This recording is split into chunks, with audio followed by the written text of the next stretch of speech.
Mr. Ed Rivera is joining us.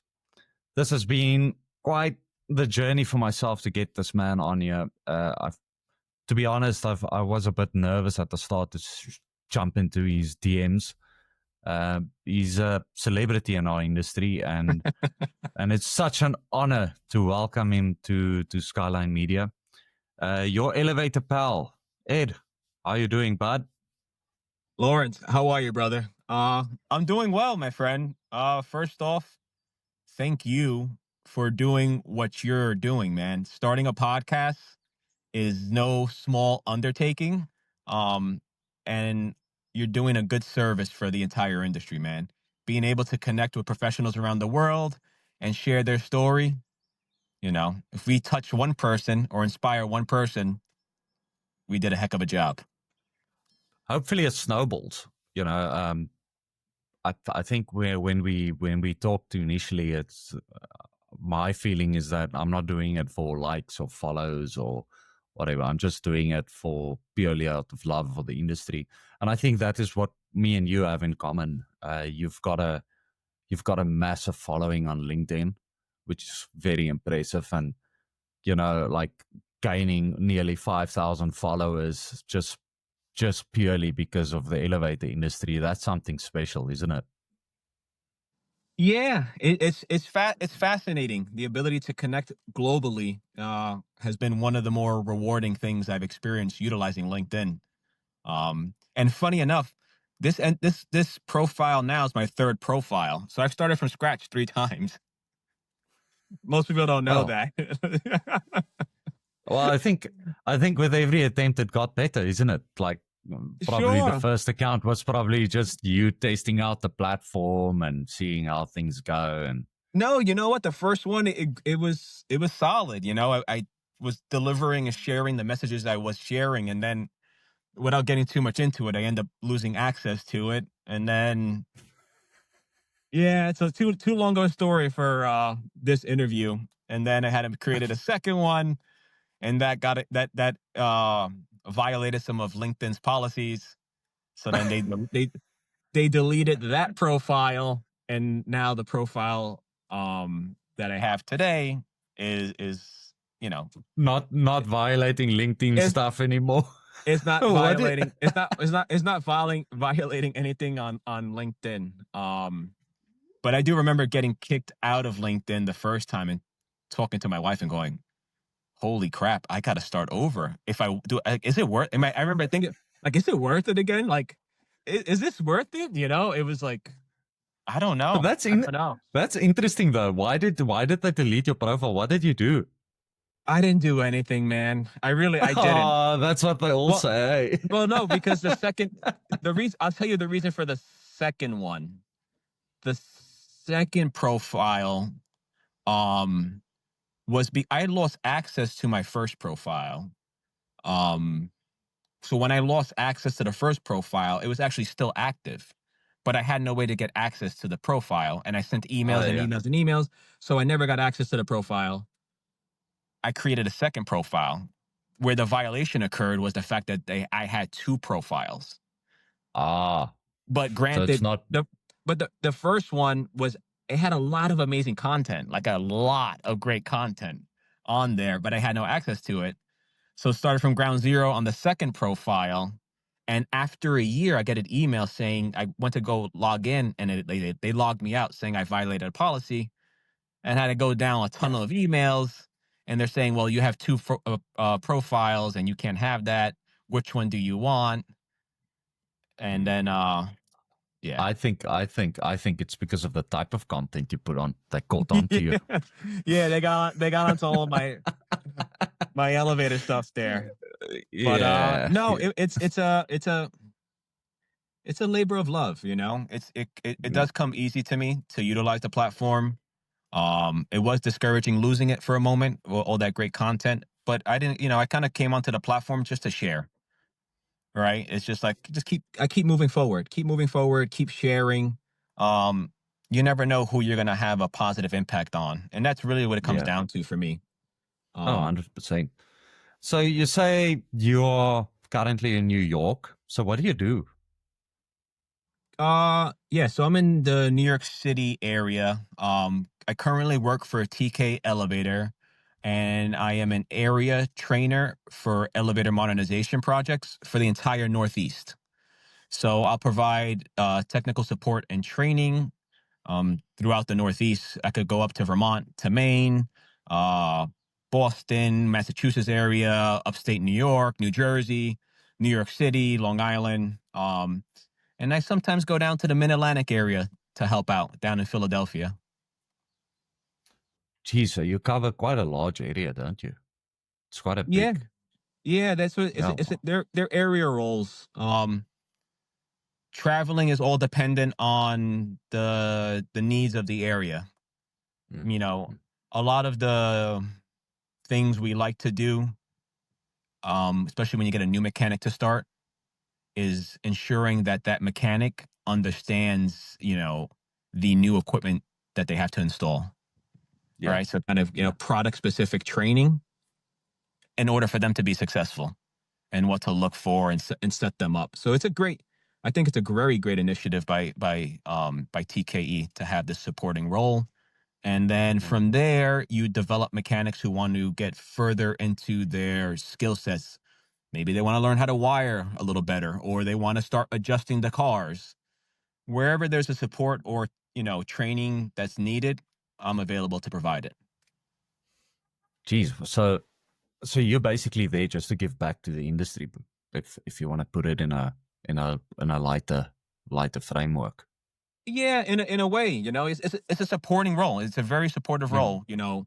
I went from leading projects in New York City, large, complex elevator modernization projects, to this supporting role, which, you know, Yeah. if you were on my job site, I was doing the same thing, training, supporting my teams, building up mechanics, building up apprentices. But even in the earlier stages of your career, like I scroll down your LinkedIn feed like something crazy. Eh? So before this job, you were also like just hands on, and what caught my eye is the constant precision that you work with.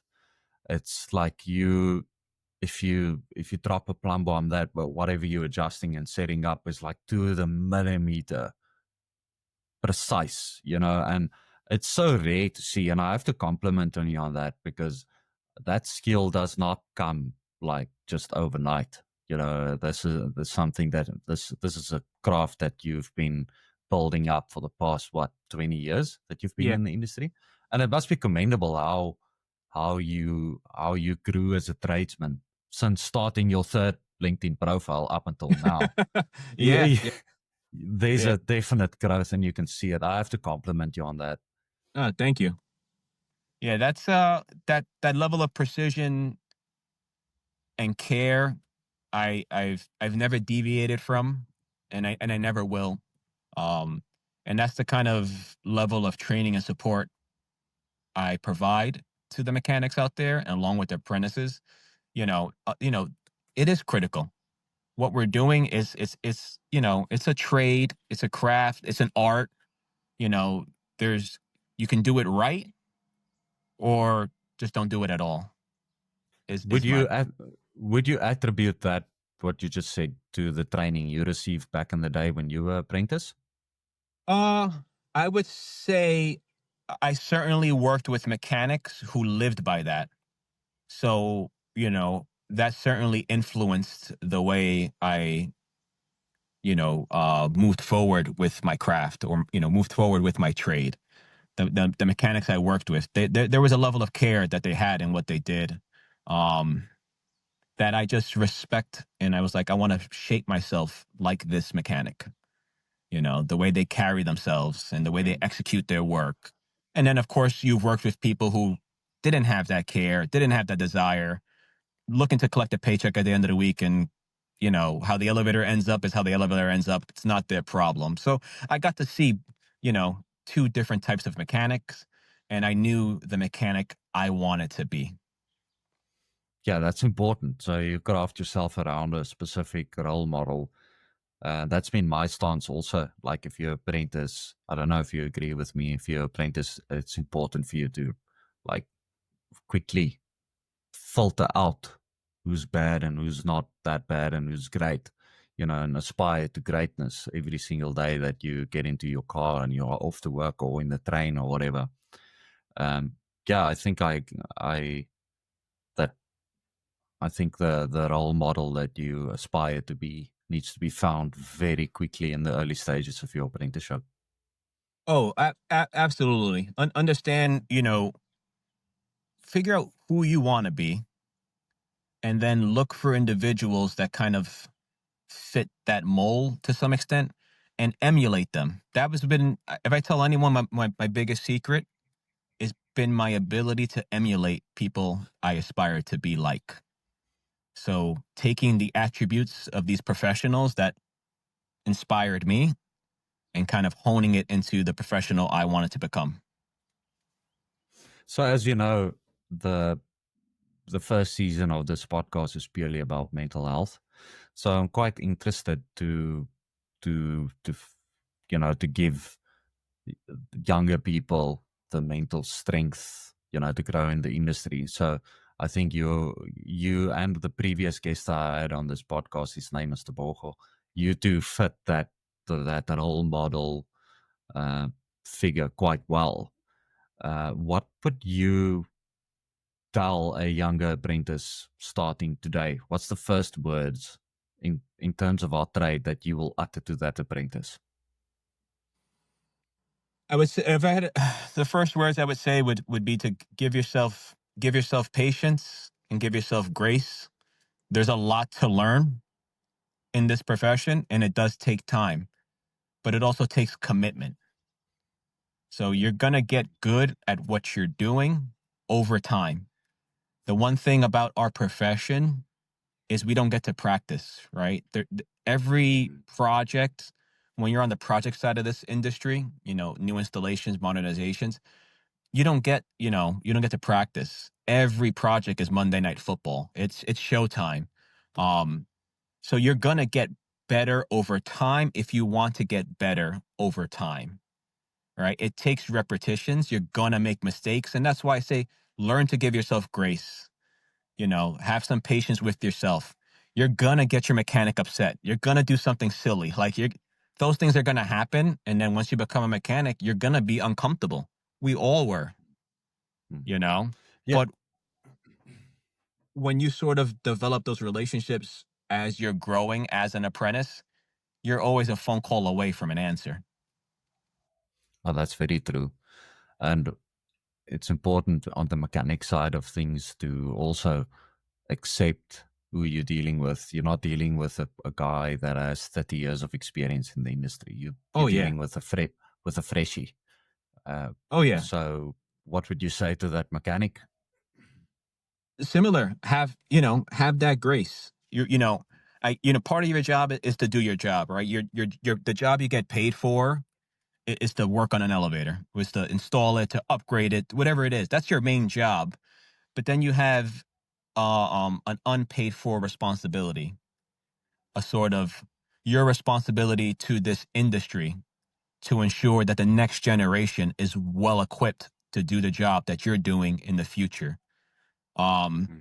so when you have that level of responsibility, own that, accept that, and give your apprentices an opportunity to perform work, you know, so they can get their hands on. And when they make a mistake, how you respond to that mistake will impact, how they move forward in their career.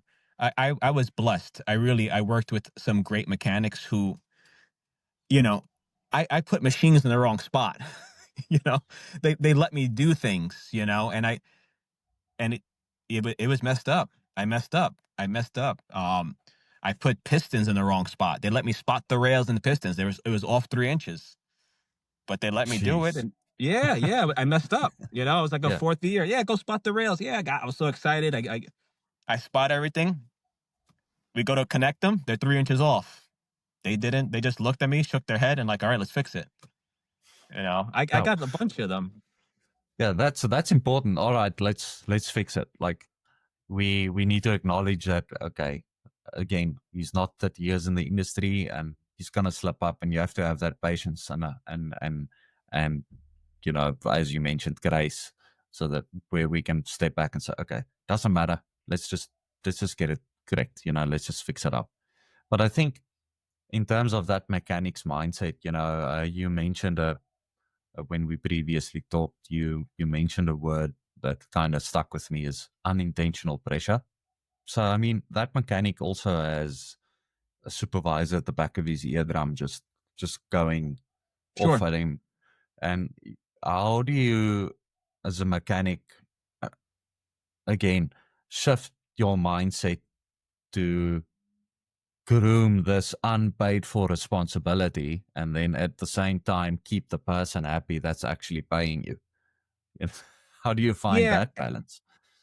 Well, you again, it all happens over time, right? You can't have a single project and then try to train the apprentice every single step on that one specific project, right? The apprentice also has a responsibility to observe and absorb what you're doing, right? And Yeah, that's key as an apprentice, observe and absorb, because, at a certain point, you should be mentally performing the work as your mechanics performing the work. You've seen it so many times, you should be able to lay out all the tools necessary to perform the work. So that's part of your responsibility as an apprentice. Now going back to like the mechanic, you have to manage that portion of it, right? You know that if you have, there's so many projects over your career, and here in New York, the apprenticeship is about 4 to 5 years. So you can have an apprentice with you for that entire duration, or they can mix it up every year. But you have repetitions with them over time. So maybe this project, you're going to allow the apprentice to do X, but then that's it. We got a mm, job to do. And then the next project, we're going to do Y, so you can kind of like plan it out. But then again, the yeah. apprentice also has their responsibility to observe and absorb. Stay curious. Yeah, stay curious, that's key for the apprentice. And again, for the mechanic, just give them little bits, little opportunities, Eventually you can do a little dividing and conquering of task, assuming everyone's working safely. Um, Yeah. but you do get creative. If you care about this industry, and the future of this industry, you get creative in grooming and training your apprentices. The future of the industry is interesting. I mean, if you look at what Schindler has done with the rise robot, like drilling in the rails brackets, and it's the future of the industry is both interesting and concerning. Like if we all have that threat of AI, and we all have that threat of robotics just jumping in and taking away the opportunity for that apprentice to actually learn how to adjust brackets properly. And so what do you think? What's the threat of AI in our industry? Do we No, do we I need to mean, be concerned? I certainly I wouldn't be concerned. Um, yeah, I don't have a single concern. I think the AI sort of stuff we see now, like the predictive maintenance, has been around for a bit. That stuff is getting better and better. But at the end of the day, it's how the organization and the end user is going to utilize that information. It's just gathering information. As for robots in the way, I've only seen videos of the system. It is clever. You got to respect ingenuity for sure. Um, and how far that goes, we'll see. But that's one aspect of the industry, right? Okay, you put the bolts in. Like that's a small piece of the whole pie, right? You still have the maintenance side, you have the modernization side.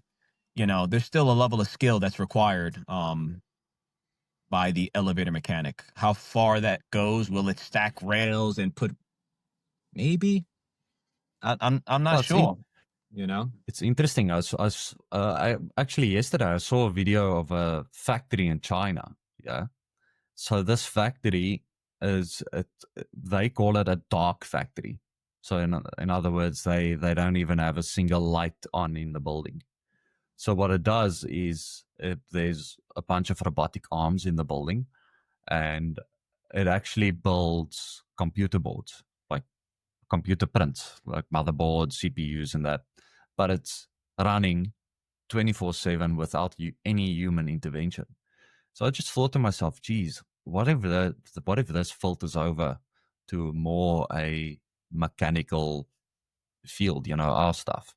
And it was just interesting. You've got this massive factory, and there's just two people sitting in front of a bunch of computers just monitoring the robots. That's all they Yeah, do. And that's it like, wow, you're creating billions of dollars with two people, technically. yeah, How crazy is that? And yeah. I mean, that's yeah, gonna come down to a level of human intervention if necessary. Yeah. Well, I mean, I to speak specifically to the elevator industry, it's me personally not concerned with it. Um, yeah, I don't know how far you can go with that automation after it's installed. oh, that's true. You know what I Yeah. mean? So I so mean, post installation is the safe haven for us. 100%, 100%. That would be the safe haven, the post installation. If they get to like heavy automation on the front end, I could see that. I could see it occurring to some extent. I mean, construction sites and environments aren't too conducive of that occurring. But I never say never to anything. You know, Yeah. you know. Okay, so I mean, it's it's not gonna def- you're not gonna come to North America and the IUEC is not gonna let a robot take our job. yeah, no. No, Our I union don't- our union is not that's not happening. But again, not to dismiss ingenuity and creativity and innovation. yeah. Um, but what'll be will be. That's scary, man. What will be. I hate Yeah. that. I don't like that at all. Like predictability is like so important for me. I don't know. Listen, I don't know. then stay on the post installation side, right? The elevator upgrades, the maintenance, the service, the repairs, the rope Mm, changes, you know, yeah, yeah. especially here in New York, we Which know we upgrade buildings that are 800 feet, 900 feet tall. Like there's an art to high rise elevator modernization projects yeah, that yeah. that's not going to be automated. Yeah, and I think if let's say the installation part of things get automated in like 10, 15 years time, we like you said, we don't know what's gonna happen. Sure. Uh I don't know what impact that's gonna have on an apprentice's training, eh? Like that precision that you work with all boils down to what you've learned when you installed your first lift. Plumbing the motor, plumbing the gearbox, plumbing the governor, getting everything square. So that's going to get taken away from us. I don't know where we're heading, eh? Yeah, it's possible. I guess, I look at it now, the automation with that iRise product and everything has its limitations and its level of efficiency. The putting Yeah, the bolts in, I kind of get it for the speed and accuracy. Um, then installing the brackets, you got to feed the rails. Again, are you going to build a factory on a job site to do that? That product works great because they hoist it into the building, they hoist it into the shaft, it scans the shaft, and then they go to work. yeah, yeah, I think it speeds things up. I think it should work in tandem. You know, mm, maybe there's certain things. The repetitive uh motion of drilling into concrete and worrying about silica dust and breathing all that stuff in. You kind of look at it two ways. Like, wow, this is a portion of the work that was impacting the health of the installer that we've kind of removed. We've also increased the accuracy of the installation. Um, So how that moves forward again, how that's going to blend together. yeah, yeah. Well, you speak about the health in the industry. I've seen a couple of your LinkedIn posts where you physically deadlifting like fucking 300 pounds. So how important do you think it is to stay not just mentally healthy but physically as well? They go hand me For me, they go hand in hand, right? I need the two for me to be balanced, right? As far like you're in this. I'm in this profession over 20 years. Knock on wood, thank goodness, no injuries, no strains, no pulls, and it's been hard work the entire time. I attribute a lot of that to the stuff I did after work, right? It was, the stretching, the strength training, you know, taking care of the body kind of thing, and really trying to keep the body strong in order for me to perform the work I needed to perform. So I focused a lot of that throughout my career, keeping my body strong to meet the demands of the work I had to perform. Yeah. So, excuse me. Um, I just like most of the mechanics that I've spoken to, they all say the same thing. I'm so tired after days full of doing lift stuff, and then you have to still find the energy to go to gym or go run 5 miles or whatever the case might be. Just the energy levels in our industry are so sapping. So yeah, that's why I asked the question. I think we need to bring in more physical health alongside mental health plus dietary. What are we putting in our bodies? How do we feel ourselves? I think that's actually very important in our industry as well, because especially if you're apprentice, you don't want to rock up at work where you feel bland, and you don't want to you're not feeling the day, just Sure. because that's purely because you didn't start your day correctly. Get up early, go for a little walk, have a good breakfast, healthy light breakfast, and start your day off physically active. And that also helps with concentration. It just has heaps of benefits. It does. I think a lot in my personal experience as an apprentice, the thing to do after work was to have beers with the guys, right? That was the culture. It was finish work, go drink, and it was like, Mm. and you want to feel a part of the group. You want to be, with your team. So that's what you did. And some people did it more than others where, you can go out and, 2 hours, whatever, go out for an hour or 2 hours, but sometimes that it ran into all night. You're having too much fun. And then the next day you're coming into work and it's all choices. It comes down to choices, and it comes down to balance. You get to decide, again, especially when you're brand new, you feel that pressure to do those things because that's what everyone's doing. So you kind of like go along Yeah, with that, but you can also tailspin into it further and then you fall down this rabbit hole of alcoholism. Um, yeah, that's the thing, and you don't wanna climb into a lift shaft. If you're not of sound mind, it's important to, like you say, be responsible with your choices, be physically active, take care of your body, go to it's work the if with a clear mind. If you're not feeling it, rather stay at home, because it's a dangerous industry, isn't it? Oh yeah, a single lapse could end your life here in this business. Sound mind, sound body. That it really is. It's your body is your tool for your work. Our work Yeah. is it's laborious. There's labor. So doing what you can to keep it strong it's important. And it is, and I'm not in the gym 5 days a week. Especially when I got a newborn at home basically. So it's like even before that, it doesn't take too much. Whether it's 3 times a week, sometimes just 2 times a week, just strengthening your body if you want to go to a gym to get some strength training. And the other times, I got dumbbells at home. I just everyone goes to bed, and I just do a little 20-minute workout at home. It doesn't take Yeah. too much. Small things. Small things. Small things. And the one last thing I'll add to that: sleep. Oh yeah. Sleep. Sleep is like it's everything. Like I have my own protocol. I follow it every day to a T. I'm ready to go, and that I love. I love. I go to bed early, but my body naturally is ready to go, and I don't break that protocol. It's difficult if you're on standby though, especially in a big Well, city like New that's York.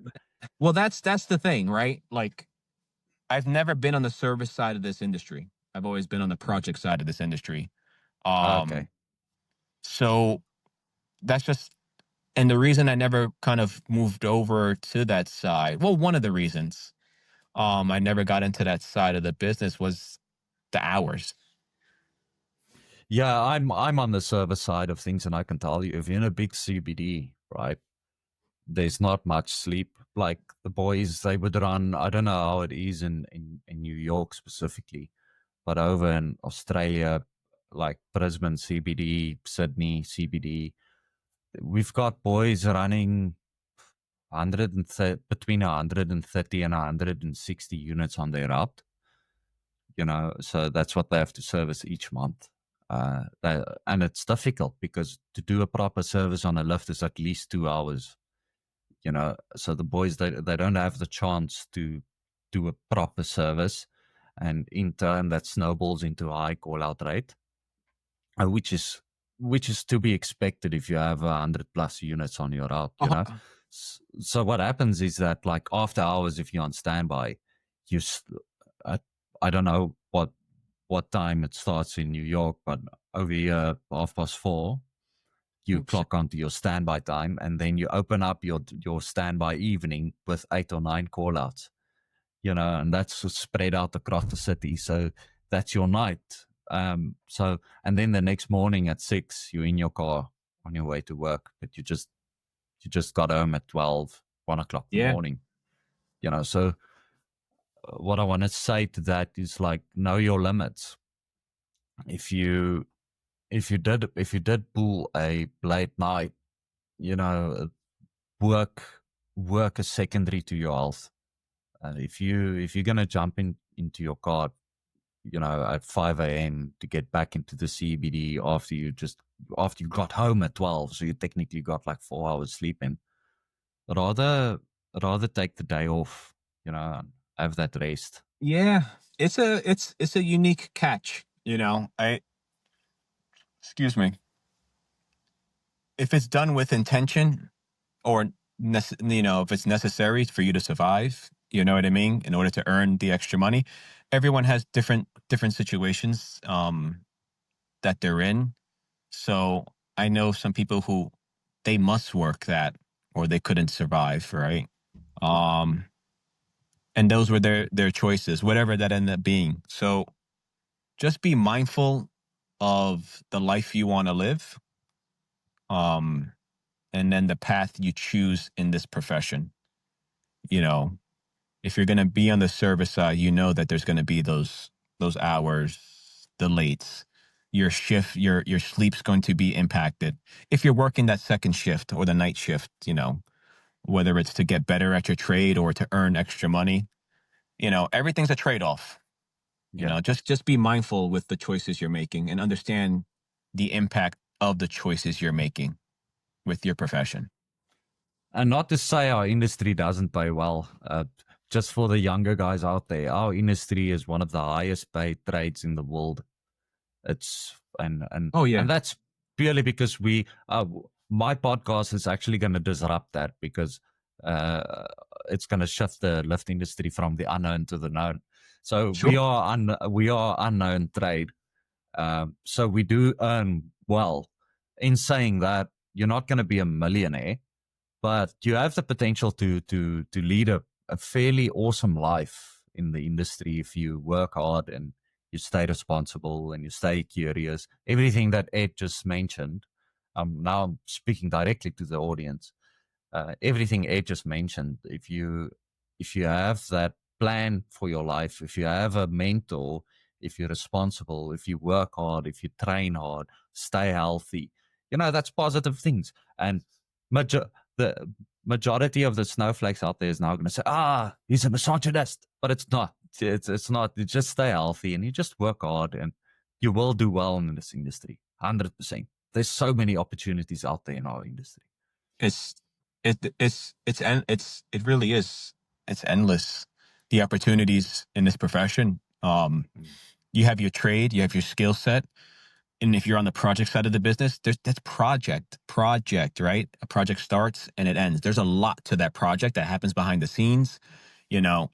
So there's an opportunity to learn the project management side of this business to further enhance your skill sets, to do your work. a lot more effectively, more efficiently, understand the hours you're working with. The more you do it, you understand what's actually possible. And then you're going to be able to articulate that a lot better.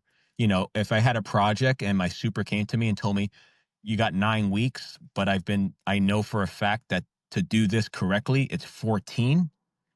I'm not going to feel that pressure to get it done in 9. And I'm also not going to drag it out to 14. Yeah. I'm going to Zero turn it. shortcuts. No shortcuts. This is what it takes to get the quality product. So not to feel that pressure, but that goes back to understanding the project side of the business.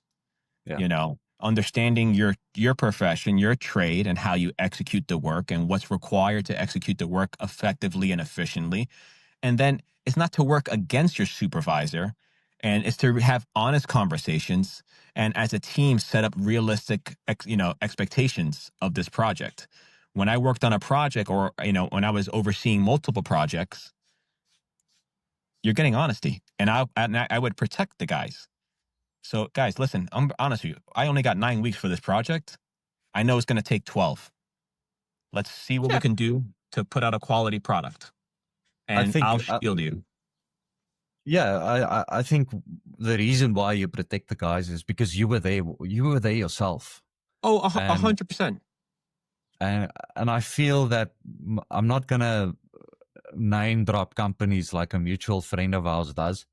Uh, Hopefully, I'll have Mr. Chris Karkas on the next few episodes. And yes, I'm calling him out now. Uh, but like some companies, they don't promote within the business. Like you'll have an apprentice. From apprentice, he goes to lift mechanic, and then from lift mechanic he goes to engineer, and then that's where he stays, because they can't, I feel like, because they can't afford to take him out of the field, so they would rather grab a junior project manager that comes out of university, knows nothing about our industry, slaps him into the white shirt, and there you go. I kind of feel that's doing the company and the staff a massive injustice. If you promote white shirts outside of the industry, or employ, rather, not promote, employ outside of the industry Sure. instead of promoting within. So I think there's two things to that. One, a lot of times your top talent just doesn't want to do that job. Is of no interest, right? Like I don't want to be a supervisor. I don't want to be a project manager, and this is the lane I want to stay in. I'm happy here. Mm. Not my problem. That's sort of your problem. Um, and then on the other, so you have to have someone to fill that role, right? So you get a project manager who doesn't know a thing. Now, where that marriage becomes a success is when, one, the project manager acknowledges that he or she really doesn't know this industry. They could be good at managing projects, but you don't know this industry. So Mm. be humble enough to accept that, and then be willing enough to reach out to the talent that you do have and say, hey, how can I help you help us be successful? Mm. So that's when you intentionally want to get better at your job. And I will speak to all the like top talent out there. If a supervisor or project manager wants to get good at their job, help them get good at their job. I'm Yeah. not telling you to help them, everyday task, but provide insight, provide knowledge. How can they be more effective, more efficient? But it's a two-way street. The PM and super has to want that, right? They have Mm. to, no, I need to get better at what I'm doing. I'm a good project manager. I just don't know this industry. And Mm. then the other side is, well, if I want to have a good team from the field's perspective, I want to have a good manager and a leader. Let me pass on the knowledge I believe they need to be great at what they're doing. And Yeah. you can develop that over time. And that's super important. It's when that doesn't happen is when you have those problems for sure. Mm. You could, Yeah. the supervisor, project manager comes in, they're good at project managing and supervising, but not industry specific. Mm. And then they want to impose their practices and, you know, opinions Yeah. it never goes over well, and it's always short lived. Those are the it's a high turnaround rate with those sort of people. And that happens too often. That's a big concern I have in the industry. It happens way too often. Um, It does, but that goes, well, that's where that stems to like the higher level of leadership, right? Systematic change is needed. Yeah, I mean, no matter how big the company, every area is going to have a different leader in place. And I've Yeah. seen it, you know, and how that leader leads impacts, you know, what the people in the field end up experiencing along with the supervisors. If you're just going Yeah. to leave a new super or a new project manager out there to fend for themselves, they're going to do what they got to do to try to survive, right? They got to do what they got to do to try to make their bonus to feed their family. And it's, 100%. yeah, and that's really what it comes down to. But as the leader of that area, you should be the one cultivating that relationship between the field and the office coming together, because it doesn't always just happen. Someone has to guide that and nurture that to occur. And the most successful places I've seen, that's what they do. And the most successful supervisors I've ever seen were previous field mechanics. So that definitely helps a lot. Yeah. But I've I also think seen project managers and supervisors who are amazing at their job and they've never turned a wrench. But those were the same individuals who were always looking to learn about the industry. I think it. I think we need to commend the initiative that TKE has again, with the supportive role that you've got. It's, that's why I brought the topic up. So I think you are that link needed between the office and field staff. So if it so happens within your team that a external person comes in, that at least he can literally just turn his chair and say, "Hey, elevator pal, how do I do this?" You know. Yeah. So Yeah. I mean, it's important. Yeah. with my role, well, I want to say two things. I guess, well, one, with my role, because of my experiences, I also work with the office side, right? I work with the sales team on projects, so we're actually bidding jobs accordingly. So we're getting the hours we need to properly execute the project. And then working with the sales teams to understand why these hours are what they are. So Yeah. we have that educational opportunity. So then they're getting better at estimating projects. And then I get to work with the project managers to help them better understand the flow of a project and how Yeah. that impacts the field. So yeah, it's an all around educational opportunity to increase, efficiency and then bridge that gap between the office and the field. The other thing I wanted to say was, I came from an independent company, um, probably one of the best companies in New York City. It was built by elevator mechanics, started by elevator mechanics, led by elevator mechanics. I mean, I honestly couldn't have worked at a better place, ever. That sounds fun. Oh, it was the best. It was the best. It was fantastic. It's still a great company. They're thriving. I when I got approached, and I'm sorry to veer off a minute, but I think this All is good. important. I think this is important. When I got approached by TKE, um, I was really reluctant. Like I was like, I'm never working for a corporation. I know the stories. I hear it all. Like I would never work for an OEM. Hmm. And it never crossed my mind. Um, when I got to m- when I got to meet the individuals in the leadership position a little bit, it changed my perspective a bit. I said, okay, maybe this is a unique opportunity, and maybe these are people I can work with. Um, they seem to be really dialed in wanting to improve, and that kind of like excited me. And they flew me down to Atlanta, which is where their headquarters is located. And I told my wife, I'm going down there not to see the cool technology, which, I mean, if you're an elevator Yeah. guy, it is very cool. But I Which really you have wanted to. on your walls framed on you. Yeah, yeah. But I'm not I going there. really, I'm not going there for the technology. it really I've got was. drawings framed in my house. But I don't care No, about the no. technology. I do love it, but it was more important for me to get a little more insight on how like the real senior leadership uh saw the company and saw, where they wanted to push the company and who they were like as individuals. So that flight down there and my visit there, when I was done at the end, I called my wife. I said, I'm going to take the job Yeah, because wow. it was just good leadership. You can't fake good leadership, and you can't fake people who are really dialed in operations. Mm. Like we were, dialogue was all about improving operations, and that's my wheelhouse, right? And that was like, okay, I can work with these individuals. And listen, man, I'm almost 3.5 years in here, and I love it.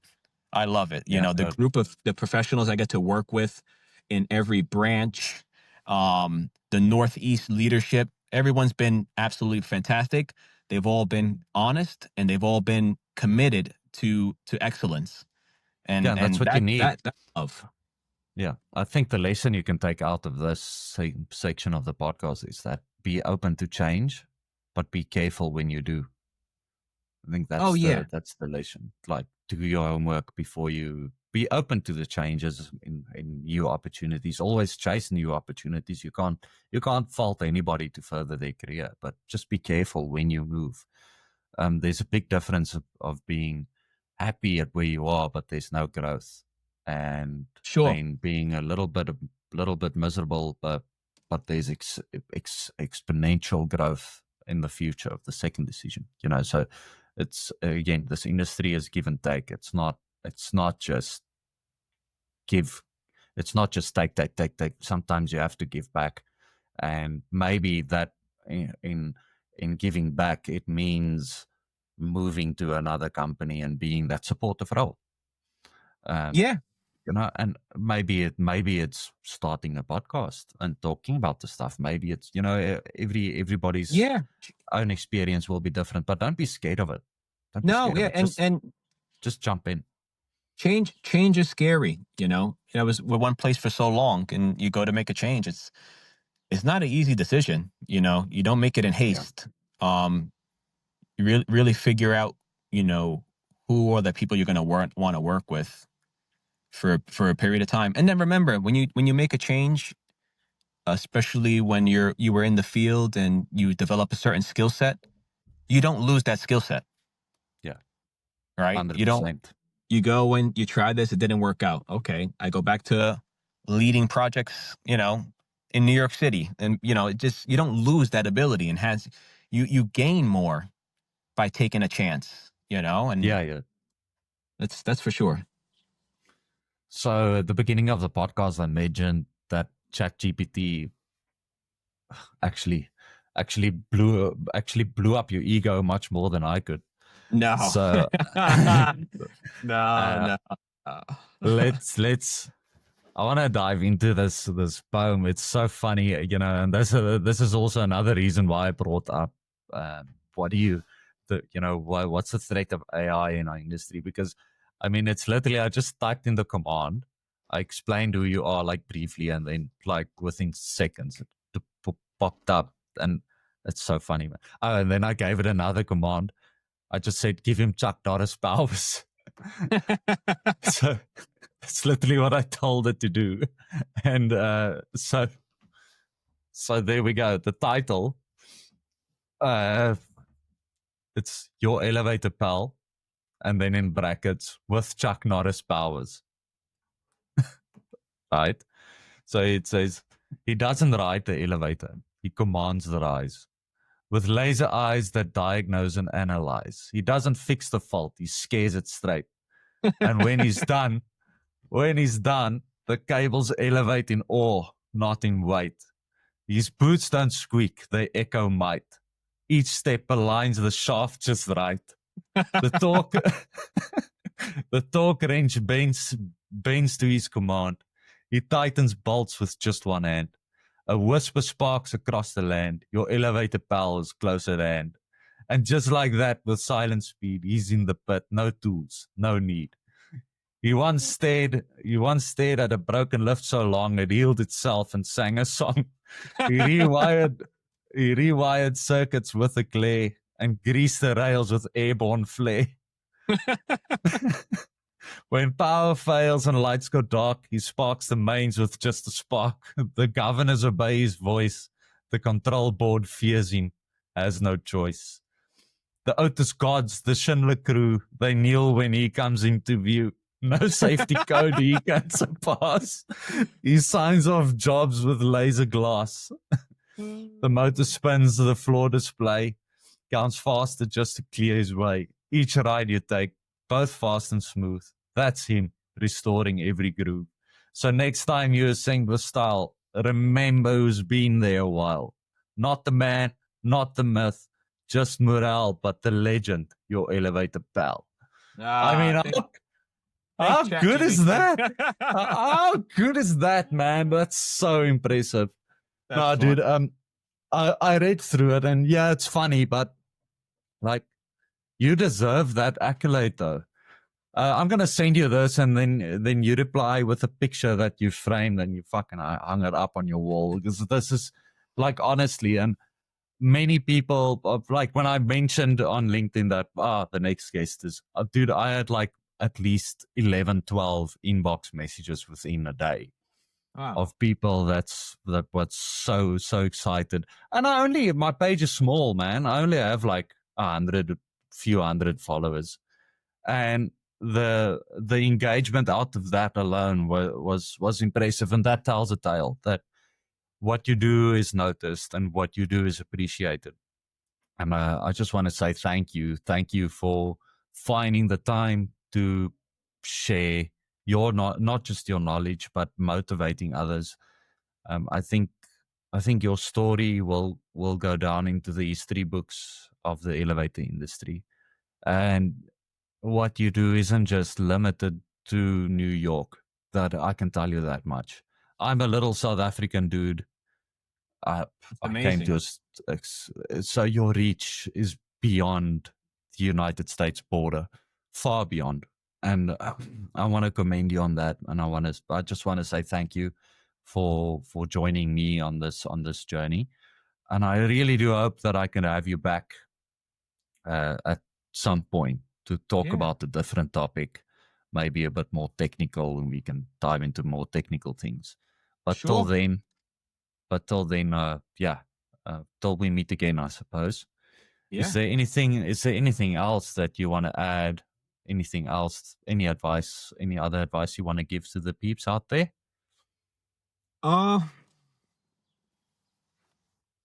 Build elevators, build escalators, but above all, build each other. I actually waited for that one. There we go. Alrighty, Ed. I'm gonna love and leave you. It was great having you on. If you like this podcast, please hit the like button below and tap the subscribe button on YouTube. Follow us on LinkedIn, and I will post if you're not following Ed Rivera yet, I will post his link in the bio below. And then let's grow together. Let's continue elevating the field. Yeah. I think that's what we can take out of this, and let's have patience. Let's stay curious, and let's take care of our bodies. Let's take care of our minds, and let's take care of our industry. That's the most important part.